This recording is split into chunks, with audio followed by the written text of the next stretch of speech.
Hello नमस्कार, कैसे हैं आप लोग। 45 डी क्रैश कोर्स में हम डीआई की क्लासेस कर रहे थे। कल मेरी क्लास नहीं हो पाई थी, मेरी तबीयत थोड़ी ख़राब हो गई थी। आज हम क्या पढ़ेंगे? आज हम पढ़ेंगे डेटा सफिशिएंसी और maths inequality for IBPS PO pre के लिए। डेटा सफिशिएंसी और मैथ्स इनइक्वालिटी क्या होता है?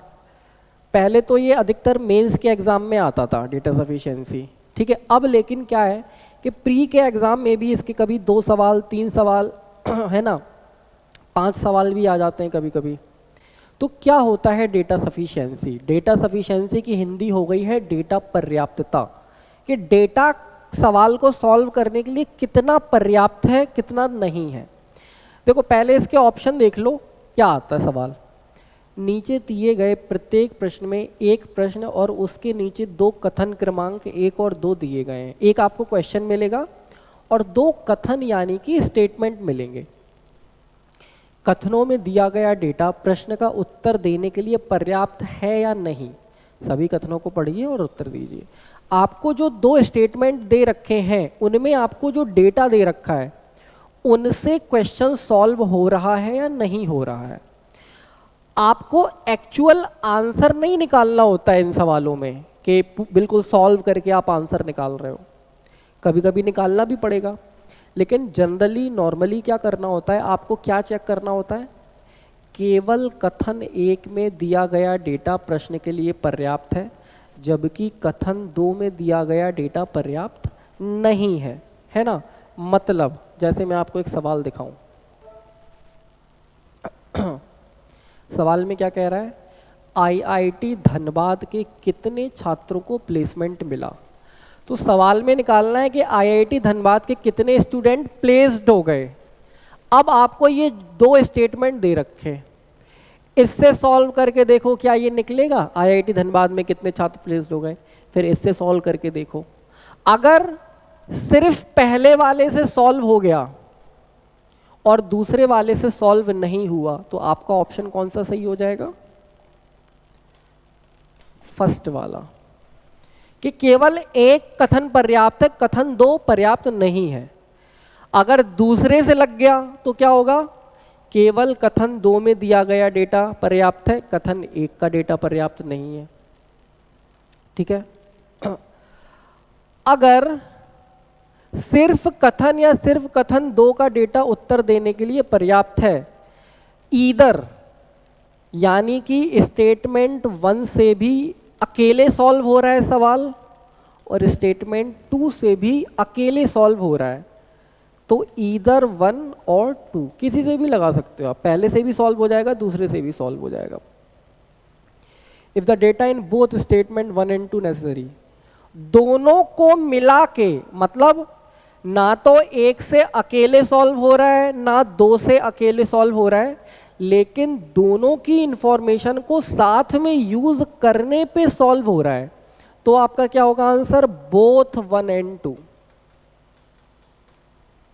और फिर 5वां ऑप्शन क्या है, नीदर, ना तो 1 से सॉल्व हो रहा है ना 2 से सॉल्व हो रहा है ना दोनों को मिला के सॉल्व हो रहा है, तो आपका आंसर क्या आ जाएगा, नीदर 1 नॉट 2, ठीक है।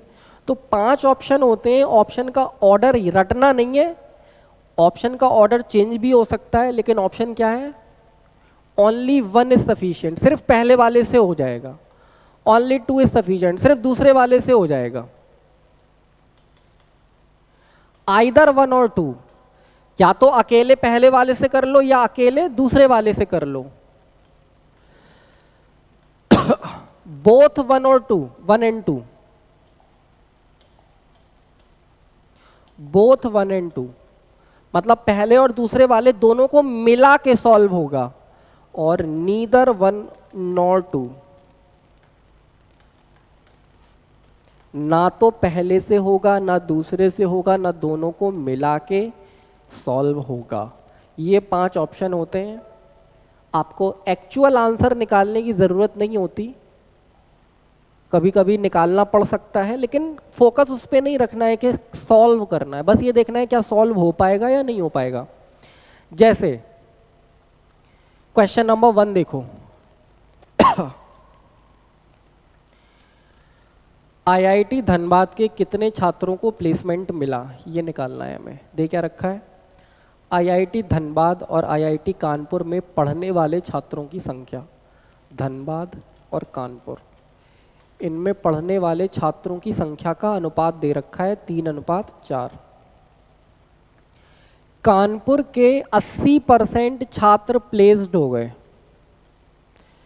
क्या आप यहां से बता सकते हो कि धनबाद के कितने बच्चे प्लेस्ड हुए? परसेंट भी नहीं पूछा है, कितने छात्र प्लेस्ड हो गए बता सकते हो? नहीं बता सकते। क्यों? यहां पर भी रेशियो और यहां पे परसेंटेज। अगर वो ये बता देता कि आईआईटी धनबाद और आईआईटी कानपुर में कितने कितने बच्चे हैं, फिर कुछ और इन्फॉर्मेशन देता तो हम शायद निकाल भी लेते, लेकिन अभी तो हमें कुछ दिया ही नहीं है ना। यहाँ पे धनबाद और कानपुर का रेशियो दे दिया बच्चों का, और यहाँ बता दिया कानपुर के 80% छात्र प्लेस्ड हो गए। तो पहले वाले स्टेटमेंट से तो सॉल्व नहीं होगा। सेकंड स्टेटमेंट में क्या है, आईआईटी कानपुर से प्लेसमेंट प्राप्त करने वाले छात्रों की संख्या धनबाद से प्लेसमेंट प्राप्त करने वाले छात्रों का 120% है। तो कानपुर और धनबाद, अगर इससे 100 बच्चे प्लेस्ड हो रहे हैं तो इससे कितने बच्चे प्लेस्ड हो रहे हैं? 120। लेकिन ये तो हमने माना है ना, रेशियो कितना आ गया, 6:5। आईआईटी कानपुर और आईआईटी धनबाद के प्लेस्ड होने वाले बच्चों का अनुपात निकाल लिया। क्या यहाँ से एक्चुअल नंबर आया बच्चों का? नहीं। तो आंसर क्या हो जाएगा, नीदर 1 नॉर 2। ना तो अकेले पहले वाले से सॉल्व हो रहा है, ना अकेले दूसरे वाले से सॉल्व हो रहा है, और ना ही दोनों स्टेटमेंट को मिलाकर हम सॉल्व कर पा रहे हैं। तो इसका आंसर हो जाएगा नीदर 1 नॉर 2। इस सवाल को ट्राई करो आप लोग।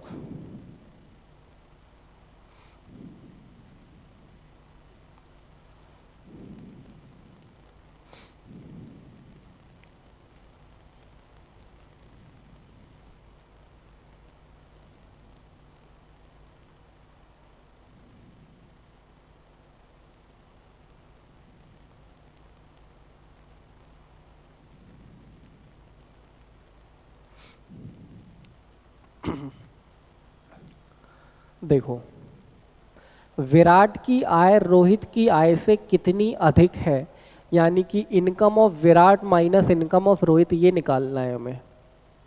अब देखो स्टेटमेंट 1,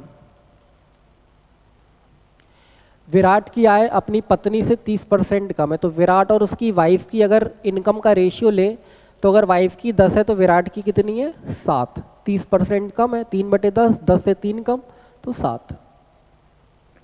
उसकी पत्नी की भविष्य निधि कटौती 975 है। 975 रुपए उसकी पत्नी की मासिक आय का 5% है। तो उसकी वाइफ की इनकम का 5% कितना है? 975 रुपीज। यहां से आप विराट की वाइफ की इनकम निकाल सकते हो 100%। 5% की वैल्यू आ गई तो 100% की भी वैल्यू आ जाएगी। इसमें 20 का गुणा तो इसमें भी 20 का गुणा, 975 इंटू 20 आ जाएगी। विराट की वाइफ की अगर इनकम आ गई तो यहां से रेशियो कंपेयर करके विराट की इनकम भी तो निकाल लोगे। निकालना नहीं है कि निकालने लगे सॉल्व करके, निकल जाएगी ना, बस ये देखना है। विराट की इनकम निकल गई, कुछ भी निकली हो निकल जाएगी, लेकिन ठीक है। अब आ जाओ, लेकिन क्या यहां से विराट माइनस रोहित आया? यहां से तो सिर्फ विराट की इनकम आ रही ना, विराट माइनस रोहित तो नहीं आ रहा। तो स्टेटमेंट 1 से अकेले तो नहीं हो रहा है। स्टेटमेंट 2 देखो, रोहित अपनी आय का 30% घर के किराए पर खर्च करता है, जिसमें से 15% एक्सेसरी बिल है, और विराट का घर के किराए पर खर्च रोहित के खर्च से 4500 है। रोहित के घर खर्च से। तो अगर आप स्टेटमेंट 2 देखो अकेले, सिर्फ स्टेटमेंट 2 पे फोकस करो। रोहित अपनी आय का 30% घर के किराए पर खर्च करता है, जिसमें से 15% एक्सेसरी बिल है, और विराट घर के किराए पर खर्च रोहित के खर्च से 4500 रुपये अधिक करता है। क्या विराट के घर का खर्च पता है? नहीं पता। जब विराट के घर का खर्च नहीं पता तो रोहित का भी नहीं निकल पाएगा। भाई अगर विराट के घर का खर्च पता होता तो उसमें 4500 घटा देते, क्योंकि विराट के घर का खर्च रोहित के खर्च से 4500 ज़्यादा है, तो रोहित का घर का खर्च विराट से 4500 कम होगा। तो अगर विराट के घर का खर्च पता होता तो रोहित के घर का खर्च आ जाता, और वो रोहित की सैलरी के 30% के बराबर होगा, तो वहाँ से रोहित की सैलरी आ जाती। लेकिन ये तो दे नहीं रखा है, तो इससे तो सॉल्व होगा नहीं। क्या इन दोनों की इंफॉर्मेशन को मिला के सॉल्व हो पाएगा? यहाँ से आ गई विराट की इनकम।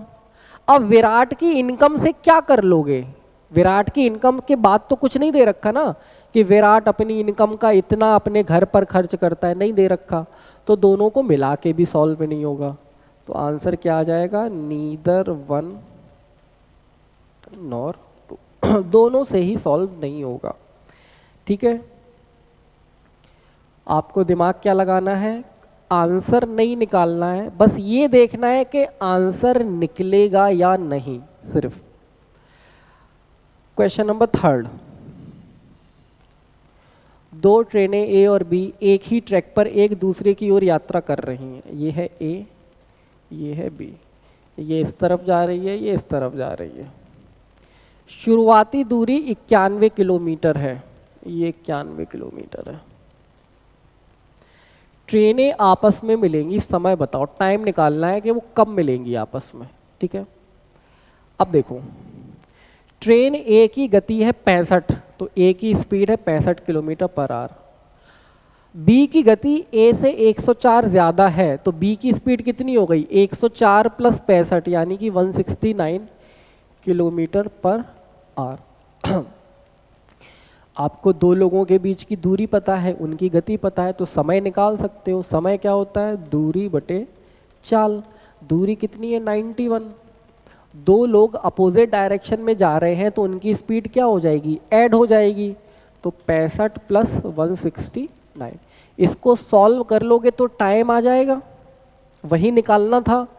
तो मतलब स्टेटमेंट 1 से अकेले तो सॉल्व हो रहा है, स्टेटमेंट 1 से अकेले सॉल्व हो रहा है। स्टेटमेंट 2 में क्या दे रखा है?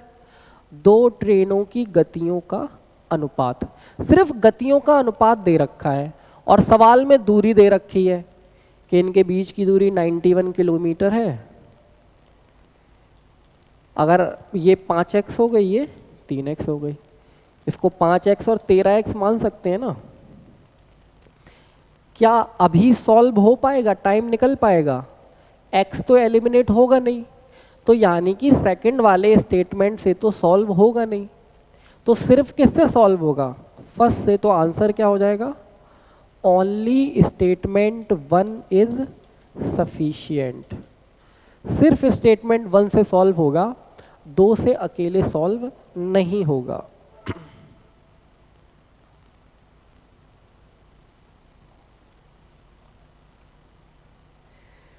नेक्स्ट सवाल करो।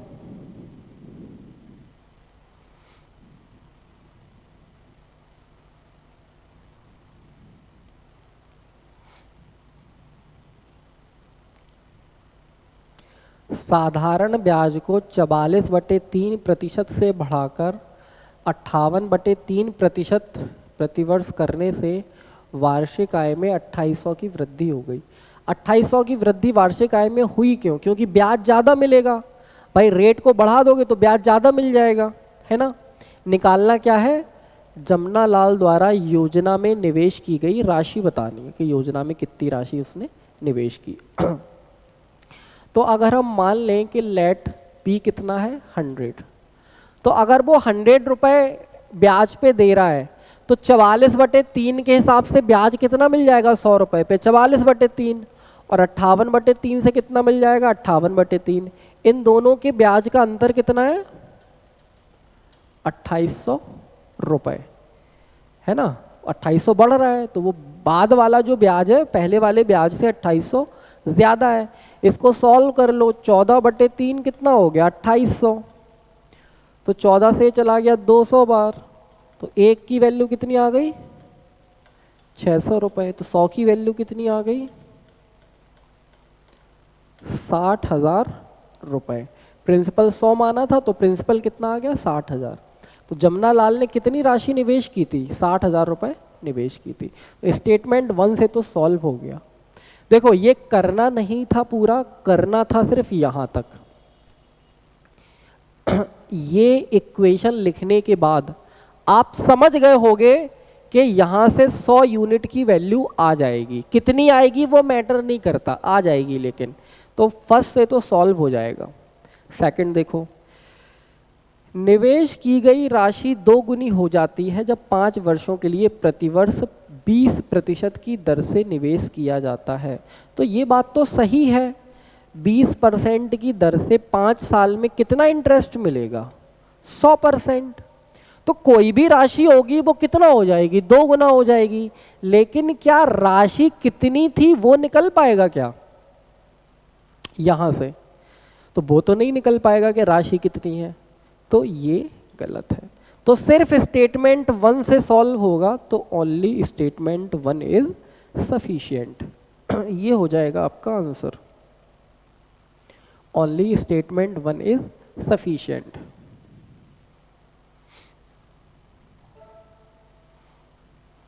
ठीक है, अब ये वाला क्वेश्चन का आप स्क्रीनशॉट ले लो, इसको आप ट्राई करना घर पे। ठीक है, अगेन मैं आपको बता रहा हूं इन सवालों में सॉल्व नहीं करना होता है, बस ये देखना होता है कि कौन से स्टेटमेंट से आंसर निकलेगा। हाँ, वह सिचुएशन है कि नहीं पता चल रहा, सॉल्व करके देख लो आ रहा है कि नहीं आ रहा, उसमें भी आपको पूरा आंसर नहीं निकालना है लास्ट तक, बस आपको ये देखना है कि निकल जाएगा या नहीं निकल जाएगा। ये देखो मेंसुरेशन का सवाल निकालना क्या है। बेलनाकार टैंक है जिसमें पानी जमा होता है, टैंक की ऊंचाई बतानी है, हाइट ऑफ द टैंक। अब देखो स्टेटमेंट 1, 22 मिनट में 112 मीटर क्यूब पानी प्रति मिनट की दर से पाइप के माध्यम से टैंक को भरने के लिए लिया गया। अगर हर मिनट 112 मीटर क्यूब जाएगा तो 22 मिनट में कितना चला जाएगा 22 इंटू 112। तो टैंक का वॉल्यूम क्या हो जाएगा 22 गुणे 112 मीटर क्यूब। और टैंक बेलनाकार है तो बेलन का आयतन क्या होता है पाई आर स्क्वायर एच। तो पाई आर स्क्वायर एच कितना आ जाएगा 22 गुणे 112। आगे क्या कह रहा है, टैंक के घुमावदार सतह क्षेत्रफल। घुमावदार सतह क्षेत्रफल का मतलब है वक्र पृष्ठ का क्षेत्रफल, जिसको बोलते हैं कर्व सरफेस एरिया, है ना, को 4 रुपए प्रति मीटर स्क्वायर पर पेंट करने की लागत 2,816 रुपए है। 1 मीटर स्क्वायर का कितना पैसा लग रहा है 4 रुपए, और टोटल का कितना लग रहा है 2,816। तो आप ये बताओ कि कर्व सरफेस एरिया जितने भी मीटर स्क्वायर होगा उसमें 4 रुपए का मल्टीप्लाई करेंगे तो कितना आएगा 2,816 आ जाएगा। तो यहाँ पे कर्व सरफेस एरिया आ जाएगा 2816 डिवाइड बाई 4। तो 4 सत्ते 28, 4 चौको 16। तो कर्व सरफेस एरिया कितना आ गया 704। कर्व सरफेस एरिया क्या होता है बेलन का 2 पाई आर एच। आपको पाई आर स्क्वायर एच पता है, आपको 2 पाई आर एच पता है, इन दोनों को सॉल्व करके एच निकल सकता है या नहीं निकल सकता है। देखो अगर ये इक्वेशन 1 है, ये इक्वेशन 2 है, अगर मैं इक्वेशन 1 में इक्वेशन 2 से भाग कर दूं तो pi r square h divide by 2 pi r h कितना आ जाएगा 22 इंटू 112 बटे 704। एच से एच चला जाएगा, आर से आर चला जाएगा, पाई से पाई चला जाएगा, कितना बचेगा R upon 2 equal to 22 into 112 divide by 704। एक ही वेरिएबल बचा, इसको सॉल्व करके आर आ जाएगा, इसको सॉल्व करके आर आ सकता है ना, निकालना नहीं है आ जाएगा ना, आर आ जाएगा तो आर की वैल्यू चाहे यहां रख दो चाहे यहां रख दो, क्या आ जाएगा एच आ जाएगा। तो स्टेटमेंट 1 से तो सॉल्व हो जाएगा ये, है ना। हाइट निकालनी थी, स्टेटमेंट 1 से अकेले निकल आएगी। अब आप स्टेटमेंट 2 को चेक करो। टैंक का घुमावदार सतह क्षेत्रफल 704 मीटर स्क्वायर है, यानी कि कर्व सरफेस एरिया दे रखा है 704, 2 पाई आर एच दे रखा है 704। टैंक को खाली करने में 28 मिनट लगते हैं एक पाइप के द्वारा, लेकिन क्या ये बता रहा है कि कितना पानी पर मिनट निकाल रहा है पाइप? अगर ये बता देता कि एक पाइप इतने मीटर क्यूब पानी पर मिनट निकालता है बाहर, तो 28 मिनट में टैंक खाली हो जाता है। तो टैंक का वॉल्यूम आ जाता 28 इंटू जितना भी दिया होता है, और टैंक का वॉल्यूम आ जाता, कर्व सरफेस एरिया दे रखा है तो हाइट भी आ जाती। लेकिन क्योंकि वॉल्यूम हमें नहीं पता तो हम इसकी हाइट नहीं निकाल पाएंगे। तो आंसर क्या हो जाएगा? Only statement 1 is sufficient. ठीक है।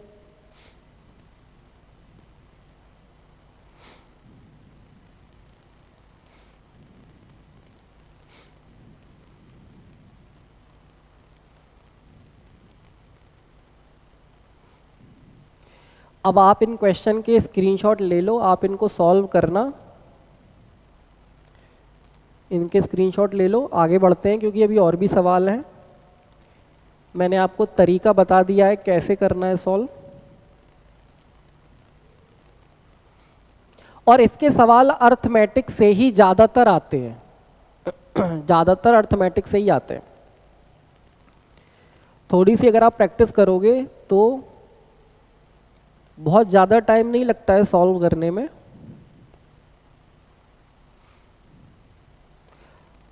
अब आप आ जाओ आगे। डेटा सफिशिएंसी में ही एक इनइक्वालिटी भी आता है। इनइक्वालिटी क्या होता है? आपने वो पढ़ा होगा chapter quadratic equation. Quadratic equation के जो 5 ऑप्शन होते हैं वही ऑप्शन इसमें भी होते हैं।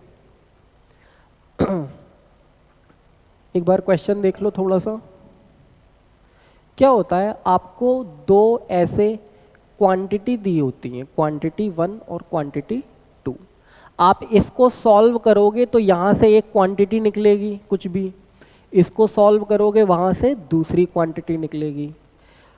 हो सकता है कि इन दोनों क्वांटिटी का जो यूनिट है मात्रक वो अलग अलग हो, लेकिन उससे कोई फर्क नहीं पड़ता, क्योंकि कंपैरिजन किसका करना है?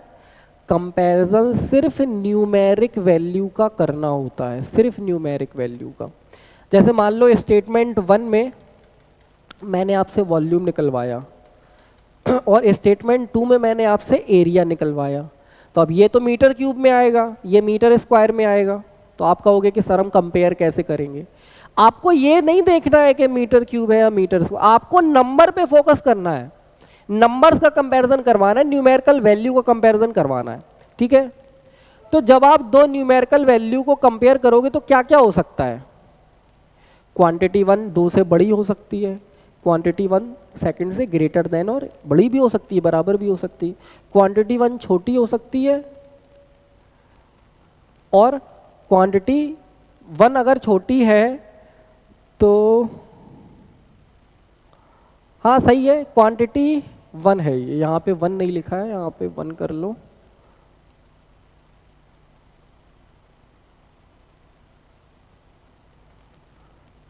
ठीक है, quantity 2 is greater than equal to हो गया ना, इसका मतलब यही है कि 1 is less than equal to 2, या 2 इज ग्रेटर देन 1 या 1 is less than equal to 2।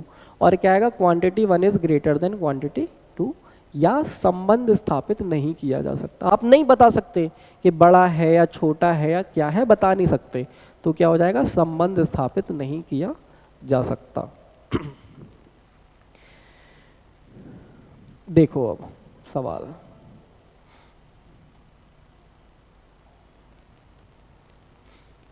₹55,000 की राशि पर 15% प्रति वर्ष की दर से 3 वर्षों के बाद चक्रवृद्धि ब्याज पर राशि बताइए। राशि का मतलब क्या है? अमाउंट। अच्छा, इसमें मैं बता दूं, क्योंकि आपको कंपेयर करना है। आप कंपेयर कब करोगे? जब आपको एक्चुअल वैल्यू पता होगी तभी कंपेयर करोगे। तो 80 से 90% आपको वो निकालना पड़ेगा, क्वांटिटी 1 और क्वांटिटी 2 की वैल्यू निकालनी पड़ेगी। डेटा सफिशिएंसी में नहीं निकालनी पड़ रही थी, उसमें कम निकालनी पड़ रही थी, 20-30% निकालनी पड़ रही थी, लेकिन यहाँ 80 से 90% ऑफ द टाइम पूरा सॉल्व करके क्वांटिटी 1 और क्वांटिटी 2 निकालना है। 10-20% ऐसा होगा कि आपको शायद ना निकालना पड़े और आप अंदाजा कॉमन सेंस वगैरह यूज करके ये पता कर लो कि क्वांटिटी 1 बड़ा होगा या क्वांटिटी 2 बड़ा होगा। अब देखो यहाँ पे, अब आप मुझे ये बताओ कि अगर मेरा प्रिंसिपल 55,000 है, ठीक है, 15% की दर से 3 साल का चक्रवृद्धि ब्याज लगा के अमाउंट बताना है, यानी कि मिश्रधन। तो मिश्रधन क्या होता है? Principal plus interest. प्रिंसिपल है 55,000 और 15% की दर से 3 साल का सीआई कितना हो जाएगा भाई? एसआई ही 15-45% हो जाएगा, तो सीआई तो 50% से भी ऊपर चला जाएगा, यानी कि 55,000 का अगर आधा कर दे तो 27,500। अभी लगभग मैं बता रहा हूं मैं, ये कितना हो गया? 50, 20, 70, 82,500 एप्रोक्स आएगा, तो इससे ज़्यादा ही 85,000 तक आएगा। सेकंड में क्या पूछा है? 5.5 वर्ष के बाद 60,000 रुपए की राशि पर 25% की दर से साधारण ब्याज बताओ। साधारण ब्याज क्या होता है? Year into rate. तो ईयर है रेट है 25, ईयर है 5.5। 25 में 5.5 का मल्टीप्लाई कर दो तो 25 पंचे 125 और ये कितना हो जाएगा? 12.5। तो ये हो जाएगा 137.5%। तो 100% तो यही हो गया 60,000 और 37.5 कितना होता है? 3/8, यानी कि 60,000 का 3/8 और निकाल लो। 8 7 56, 8 5 40, 7500। तो ये कितना आएगा? 67,500। ये आएगा 82,500 से थोड़ा सा ज़्यादा, ये एग्जैक्ट 67,500 आएगा। तो आप देख सकते हो कि क्वांटिटी 1 जो है वो ग्रेटर देन क्वांटिटी 2 है, ठीक है। या फिर आप थोड़ा सा कॉमन सेंस लगा लेते कि इसमें मिश्रधन पूछा है और इसमें साधारण ब्याज पूछा है।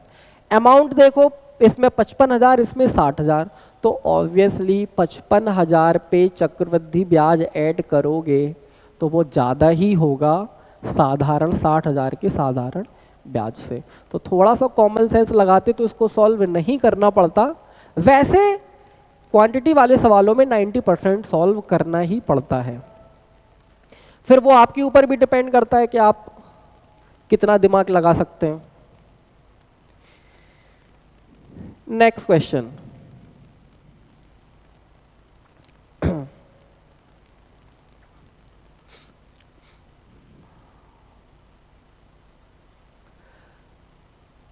नाइफ शब्द के किसी अक्षर को स्वर के रूप में चुनने की संभावना यानी कि प्रोबेबिलिटी।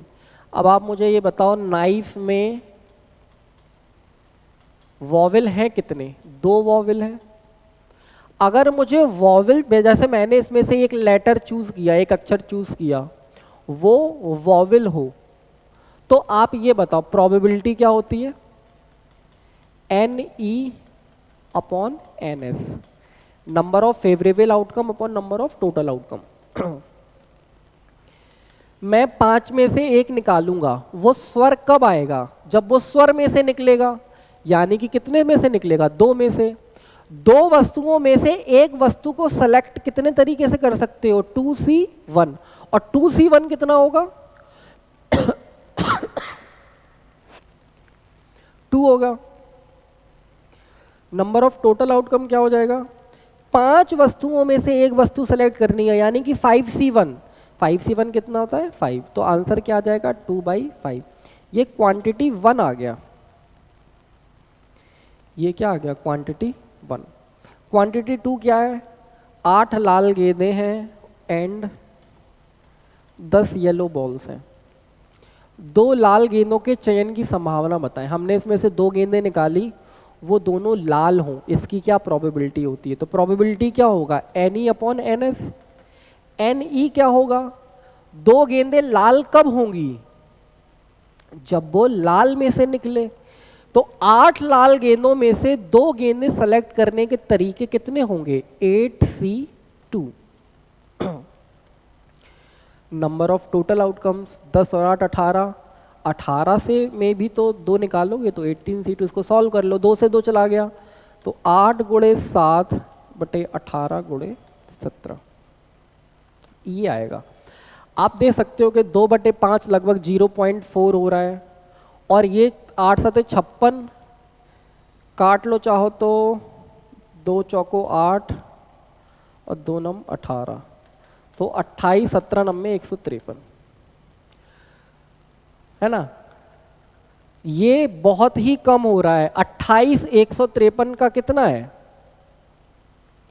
अगर इसमें भाग करोगे तो 15 दूनी 30, 0.2 समथिंग आएगा। तो quantity 1 is greater than quantity 2। इसमें भी क्वांटिटी 1 क्वांटिटी 2 से ज़्यादा हो जाएगी।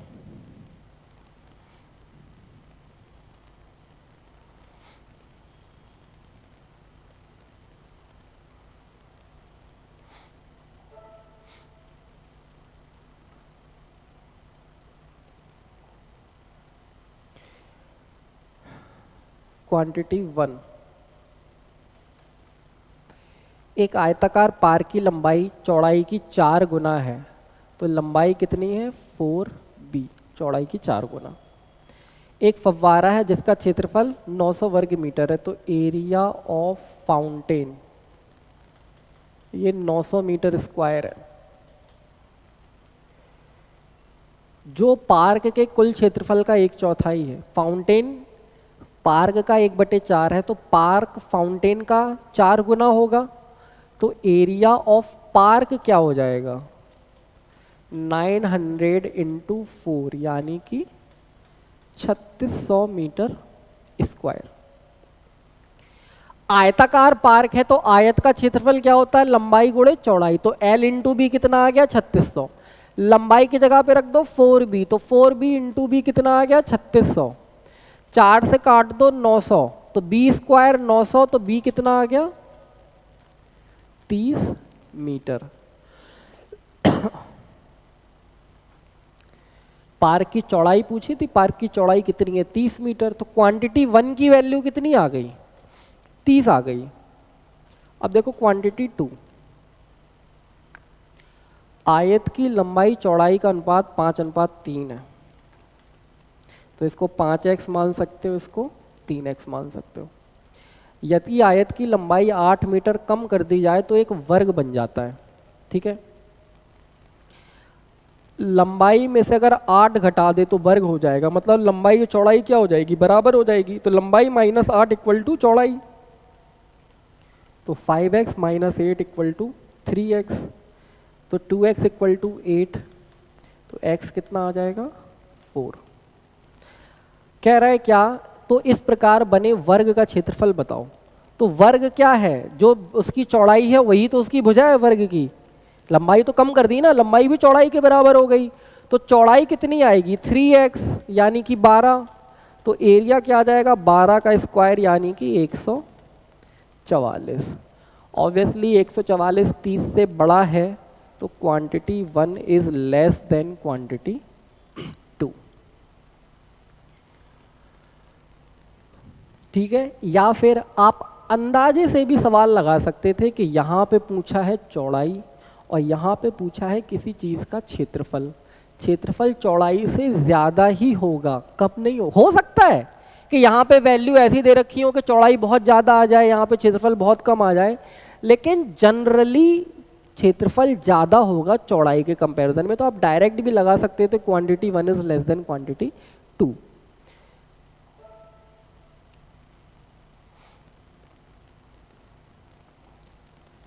इसको ट्राई करो।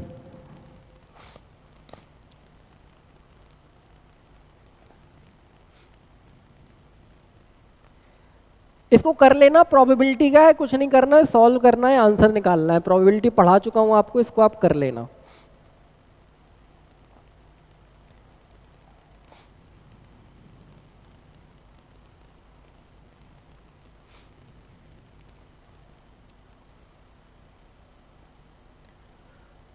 नेक्स्ट देखो क्वांटिटी 1, जब एक मोटर बोट धारा के प्रतिकूल चलती है तो उसकी गति शांत पानी में मोटर बोट की गति का 75% हो जाती है। जब एक मोटर बोट धारा के प्रतिकूल चलती है तो उसको क्या बोलते हो? अपस्ट्रीम। अपस्ट्रीम की गति क्या होती है? u, और शांत पानी में बोट की गति क्या होती है? x। ये इससे 75% कम है, तो अगर ये 100 है तो ये कितनी है? 75। तो इनका रेशियो कितना आ जाएगा? 3:4। तो कह रहा है कि धारा की गति शांत पानी में मोटर बोट की गति का कितने प्रतिशत है? धारा की गति कैसे निकालोगे? u क्या होता है? x minus Y. u कितना है? 3, x कितना है? 4, y कितना आ जाएगा? 1। 4 माइनस 3, 1। तो x और y को कंपेयर करो, x है 4, y है 1। कह रहा है धारा की गति शांत पानी की मोटर बोट की गति का कितने % है? 1/4 यानी कि 25%। तो क्वांटिटी 1 कितना आ गया? 25% आ जाएगा क्वांटिटी 1।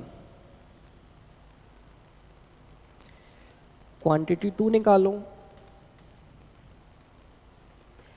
जब एक राशि साधारण ब्याज पर निवेश की जाती है तो 8 वर्ष के अंत में वह राशि का 300% हो जाती है।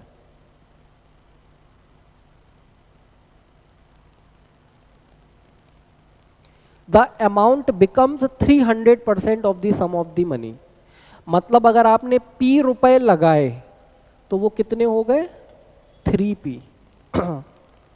अमाउंट पूछ रहा है ना, राशि 3p हो गई। मतलब अगर आपने 100 रुपए लगाए तो वो कितने हो गए? 300। तो आपको ब्याज कितना मिला? 200 मिला होगा आपको ब्याज। और ये 200 ब्याज मिला कब? 8 साल में। तो R इंटू टी, ऐसा ही क्या होता है? Rate into time. 200, टाइम कितना है? 8, तो R इंटू 8 इक्वल टू 200। तो R कितना आ जाएगा? 200 डिवाइड बाई 8, 25 अट्ठे 200 यानी कि 25%। तो कोई राशि अगर 8 वर्ष के अंत में खुद की 300% हो जाती है तो वो कितने रेट से हुई होगी? 25% से हुई होगी। और वही निकालना था कि ब्याज की दर क्या है। ब्याज की दर कितनी आ गई? 25%। तो क्वांटिटी 1 भी 25% है, क्वांटिटी 2 भी 25% है। तो हमारा आंसर क्या हो जाएगा? क्वांटिटी 1 इक्वल टू क्वांटिटी 2, यानी कि लास्ट ऑप्शन।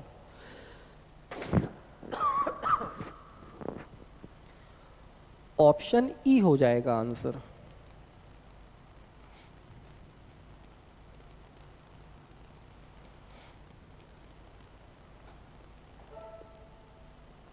और ये जो सवाल होते हैं ना, ये बहुत टफ नहीं आते हैं, क्योंकि देखो आयोग को भी पता है कि इनडायरेक्टली एक सवाल में वो 2 सवाल पूछ रहे हैं, इसको भी सॉल्व करो, इसको भी सॉल्व करो। तो ये उतने टफ नहीं होते, जनरली जल्दी सॉल्व हो जाते हैं। इसको करो आप लोग ट्राई, क्वेश्चन नंबर 16 को।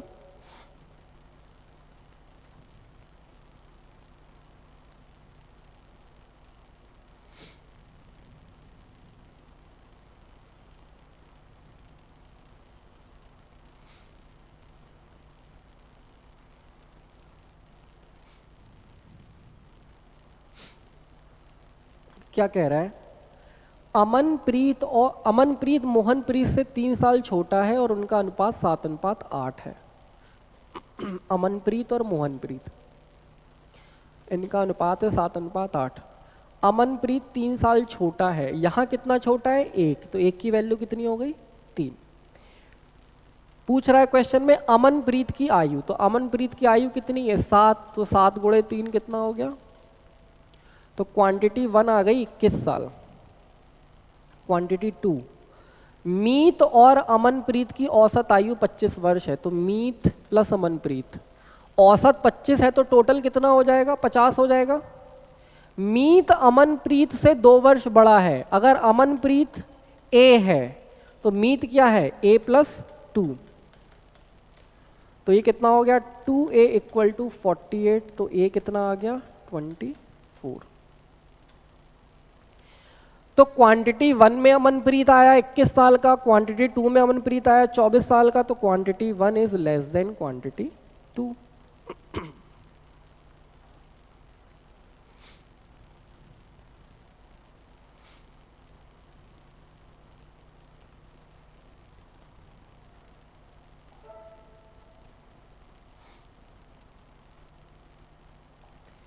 इसको ट्राई करो।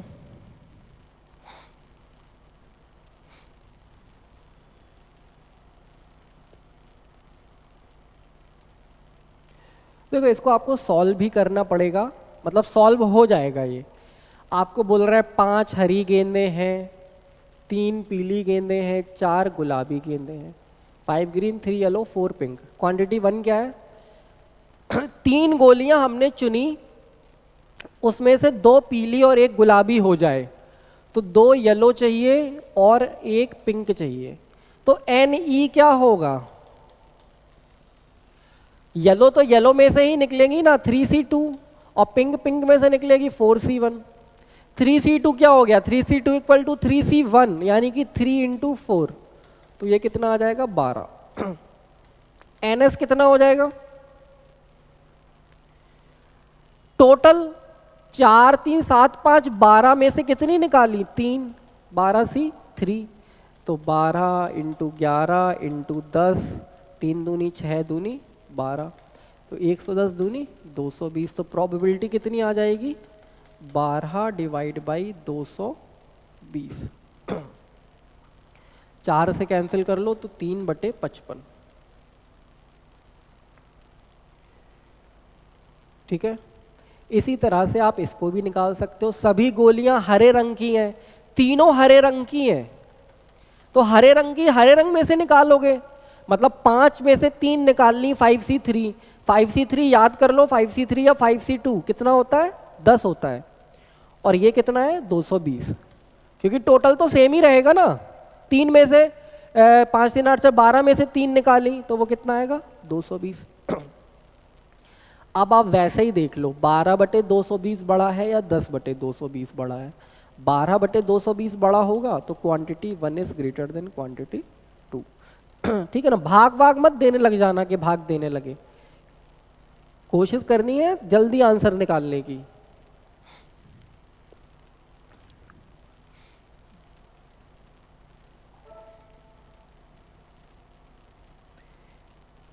ट्राई करो इसे।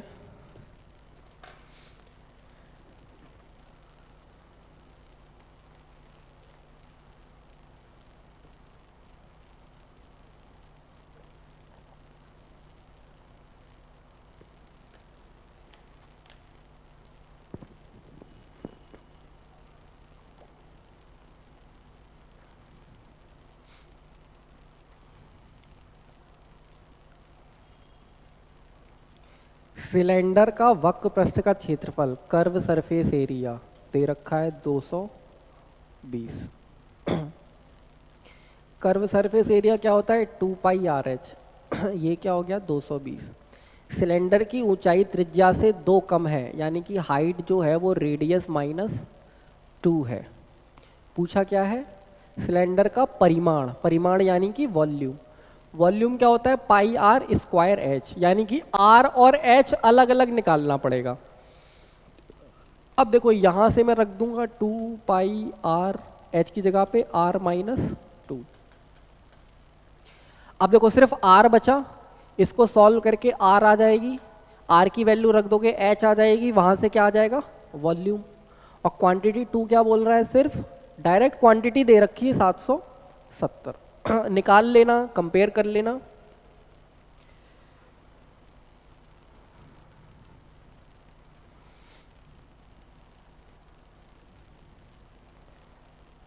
ठीक है,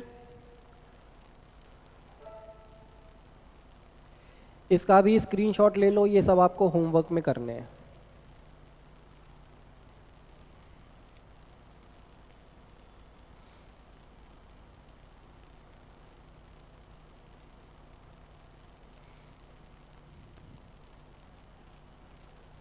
ठीक है, इजी सवाल है, ऐसा कुछ नहीं है कि आप कर नहीं पाओगे।